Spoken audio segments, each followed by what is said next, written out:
Un saludo respetuoso a todos mis compañeros y mi maestro, mi asesor, el doctor Jesús Aguilera Durán, a quien le mando un afectuoso abrazo.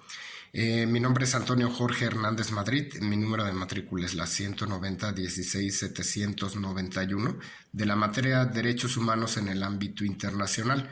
Estoy en la licenciatura en Derecho de la Universidad Virtual del Estado de Guanajuato y mi fecha de elaboración es 29 de marzo del 2022. Comenzamos.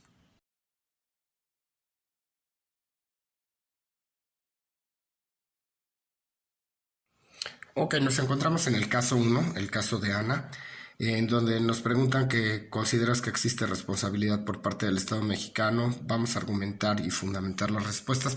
Primero vamos a partir por la parte constitucional, ¿no? El artículo primero constitucional que dice que en los Estados Unidos mexicanos todas las personas gozarán de los derechos humanos reconocidos en esta Constitución y en los tratados internacionales de los que el Estado mexicano sea parte, así como de las garantías para su protección. Tenemos también que el párrafo 2 nos dice que las normas relativas a los derechos humanos se interpretarán de conformidad con esta Constitución y con los tratados internacionales de la materia, favoreciendo en todo tiempo a las personas la protección más amplia. En el párrafo quinto, que queda prohibida toda discriminación motivada por origen étnico nacional, el género, la edad, las discapacidades, la condición social, las condiciones de salud, la religión, las opiniones, las preferencias sexuales, el estado civil o cualquier otra que atente contra la dignidad humana. Pues, visto el contenido constitucional, pues obviamente que Ana fue discriminada por religión de acuerdo al párrafo quinto de la Constitución Política de los Estados Unidos Mexicanos. Pero también, pues tenemos, ¿no? Para hilar, vamos hilando primero. ¿Por qué yo tengo obligación como país de seguir los tratados internacionales? Sencillamente porque vienen desde la Constitución y porque se firmaron. Entonces parto constitucionalmente. Ahora, vámonos a los derechos humanos internacionales violados. En este caso tenemos primeramente que invocar a la Convención Americana de Derechos Humanos como quien es el órgano rector encargado de la promoción y protección de los derechos humanos en América, en donde de acuerdo al caso 1, los artículos violados en derechos humanos, a mi punto de vista, son los siguientes, que es el artículo quinto, derecho a la integridad personal, ya que toda persona tiene derecho a que se respete su integridad física, psíquica o moral. Nadie debe ser sometido a torturas, penas, tratos crueles, inhumanos o degradantes, y toda persona privada de la libertad será tratada con respeto debido y dignidad inherente al ser humano, que tampoco sucedió, tampoco en el 1. Por lo que las violaciones en el caso 1, hablando de Ana, primeramente por ser detenida y no respetar su integridad física, psíquica o moral, ¿no? O sea, la tuvieron detenida de una manera absurda. Además de que fue sometida a trato degradante, donde recibió burlas y calificativos peyorativos por el personal de seguridad pública. Nos vamos al artículo 7, derecho a la libertad personal. Pues obviamente que toda persona tiene derecho a la libertad de seguridad personal. Nadie puede ser privado de su libertad física salvo por las causas y en las condiciones fijadas de antemano por las constituciones. No hay una fundamentación para que la hayan detenido realmente. Toda persona detenida o retenida debe ser informada de las razones de su detención y notificada sin demora del cargo o cargos formulados contra ella. No sucedió. En nuestro caso, pues tenemos que Ana fue detenida sin causa fundamentada, no fue notificada, fue encarcelada de manera arbitraria, aunque haya sido un día, y pues la detención fue por el libre arbitrio del policía, su libre decisión o su libre forma de pensar, ¿no?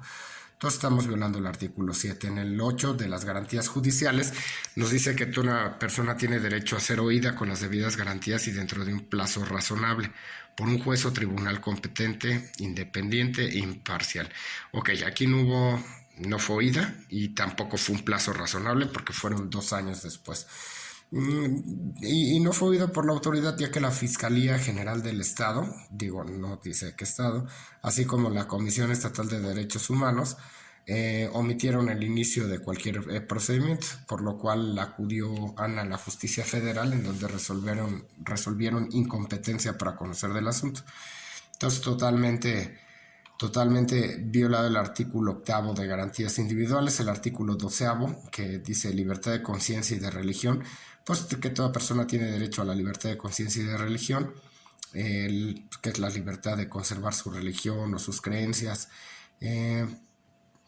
Dice el punto 2 que nadie puede ser objeto de medidas restrictivas que puedan menoscabar la libertad de conservar su religión o sus creencias, cosa que sucedió con Ana en el momento de haberle quitado los panfletos y haber sido detenida, pues realmente no hizo otra cosa más que repartir sus panfletos, que su idea, ¿no? Su religión. En el punto 3 dice: la libertad de manifestar la propia religión y las propias creencias está sujeta únicamente a las limitaciones prescritas por la ley y que sean necesarias para proteger la seguridad, el orden, la salud o la moral públicos o los derechos o libertades de los demás. En este caso ya ve que hay de repente sectas, ¿no?, que incitan al odio, a los golpes. Bueno, eso sí tiene que ser prohibido, pero en este caso no fue el punto. Ahora vemos que con Ana pues repartía sus panfletos sobre citas bíblicas, lo cual pues, le fueron arrebatados, y la detención, pues además de ser arbitraria, lo fue por motivo religioso, con lo cual viola los derechos enunciados en el punto 12. El 13, libertad de pensamiento y de expresión. Obviamente, toda persona tiene derecho a la libertad de pensamiento y de expresión, que es la libertad de buscar y recibir y difundir informaciones e ideas de toda índole. Obviamente también fue, en el momento de haberle quitado los panfletos, fue violado el artículo 13. El artículo 25, que es la protección judicial, que toda persona tiene derecho a un recurso sencillo y rápido o cualquier otro recurso efectivo ante los jueces y tribunales competentes que le amparan contra actos que violen sus derechos fundamentales reconocidos por la Constitución, la ley o la presente convención, aun cuando tal violación sea cometida por personas que actúen en ejercicio de sus funciones oficiales. En este caso, el que haya sido un policía ejerciendo sus funciones, pues de todas formas viola los derechos consagrados en la Convención Interamericana de Derechos Humanos. Ok, por lo anteriormente visto y citado, sí existe una responsabilidad por parte del Estado mexicano, primero por la Constitución política, ¿no?, que firmamos y que lo establece así como de los tratados internacionales, en este caso de la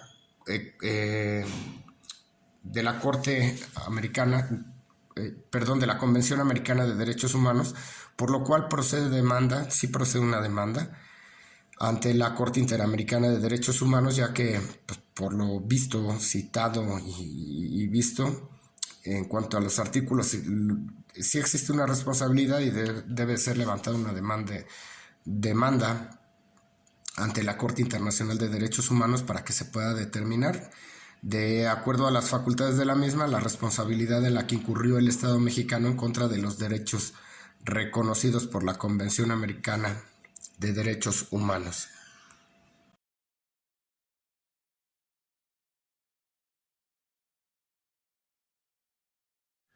Ok, ahora nos vamos al caso 2 de lo de la pandemia, y Andrés, que fue el hombre de 34 años en situación de calle que fue detenido.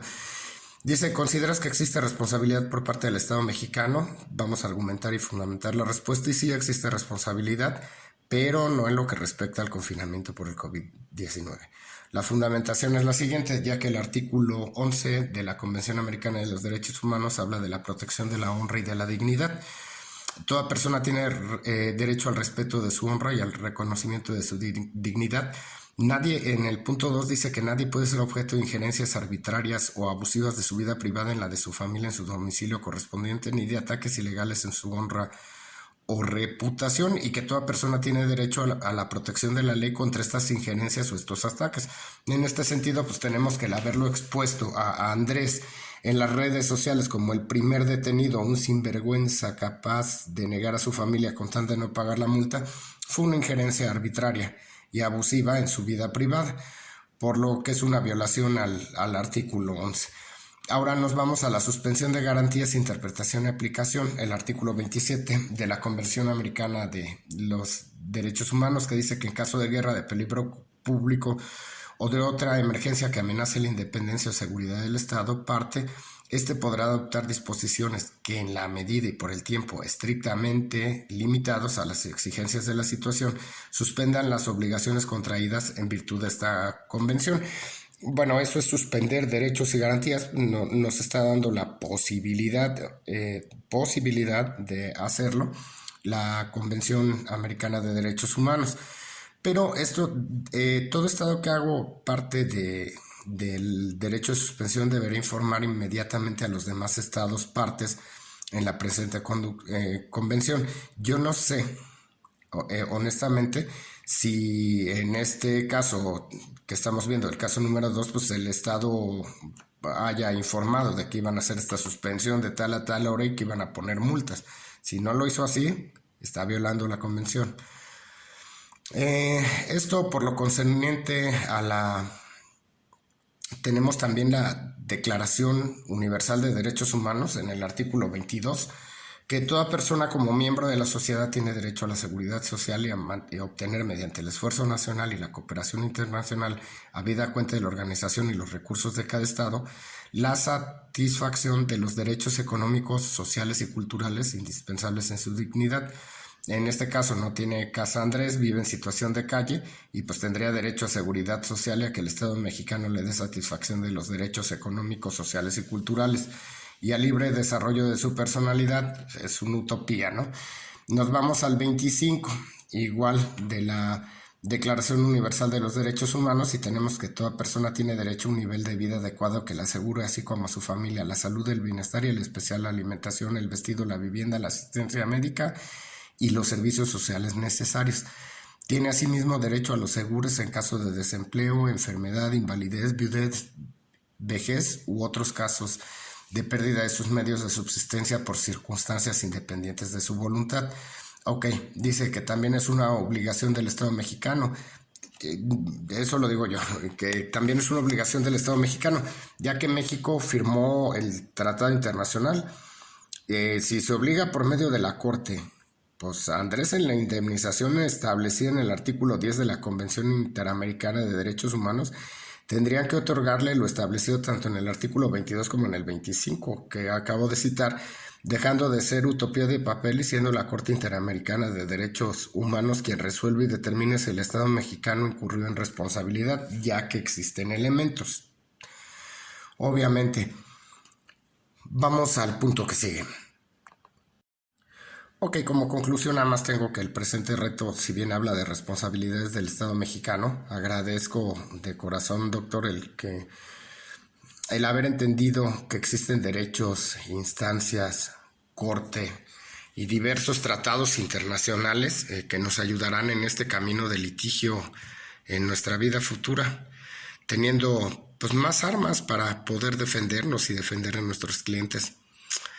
Ya que una gran justicia e impunidad, como sucede en muchos casos, y más uno que ya tiene un poquito más de años que nos ha tocado ver, existen los tratados internacionales para que las cosas se muevan para la balanza de la justicia.